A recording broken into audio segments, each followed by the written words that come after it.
Riyas Khan Marco സിനിമയിൽ ഒരു important role ചെയ്തിട്ടുണ്ട്. പക്ഷേ അത് തിയേറ്ററിലൊന്നും ആ ഒരു രംഗങ്ങൾ പ്രദർശിപ്പിച്ചിട്ടില്ല.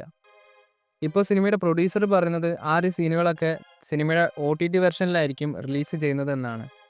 തിയേറ്ററിൽ റിയാസ് ഖാൻ്റെ രംഗങ്ങൾ ഉൾപ്പെടുത്താതിരിക്കാൻ കാരണം സെൻസർ ബോർഡാണ്. മാർക്കോ സിനിമയുടെ ടീം പരമാവധി വയലൻസ് രംഗങ്ങൾ ഒഴിവാക്കാതിരിക്കാൻ മാക്സിമം ട്രൈ ചെയ്തിട്ടുണ്ട്. എന്നാൽ ചില ലിമിറ്റേഷൻസ് കാരണം മാർക്കോ സിനിമയിൽ റിയാസ് ഖാൻ്റെ രംഗങ്ങൾ ഒഴിവാക്കേണ്ടി വന്നു. അപ്പോൾ എന്തായാലും സിനിമയുടെ OTT വെർഷനിൽ റിയാസ് ഖാൻ്റെ ഭാഗങ്ങൾ ഉണ്ടാകുമെന്നാണ് സിനിമയുടെ പ്രൊഡ്യൂസർ പറയുന്നത്. ഇനി മാർക്കോ സിനിമയിൽ ടൈലൻഡിൽ വരുന്ന ക്യാരക്ടർ റിയാസ് ഖാൻ ആണോ? ഒന്നെങ്കിൽ മാർക്കോ 2 വില്ലനായിരിക്കാം ചിലപ്പോൾ റിയാസ് ഖാൻ. എന്തായാലും സിനിമയുടെ OTT വെർഷന് വേണ്ടി നമുക്ക് കാത്തിരിക്കാം. മാർക്കോ സിനിമയുടെ ഓപ്പണിംഗ് ദിവസത്തെ വേൾഡ് വൈഡ് കളക്ഷൻ റിപ്പോർട്ട് വന്നിട്ടുണ്ട്. കേരളത്തിൽ 4,45,00,000, റെസ്റ്റ് ഓഫ് ഇന്ത്യയിൽ 45 ലക്ഷവും, ഗൾഫ് കൺട്രികളിൽ 4,15,00,000 സിനിമ നേടിയിരിക്കുന്നത്. അതുപോലെ റെസ്റ്റിൽ നിന്നും 70 ലക്ഷവും.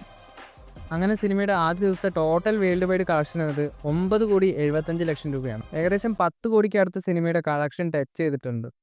എന്തായാലും ഉണ്ണിമുന്നൻ്റെ കരിയറിലെ ഏറ്റവും ഹയസ്റ്റ് ഓപ്പണിംഗ് കളക്ഷൻ തന്നെയാണ് മാർക്കോ സിനിമ നേടിയിരിക്കുന്നത്.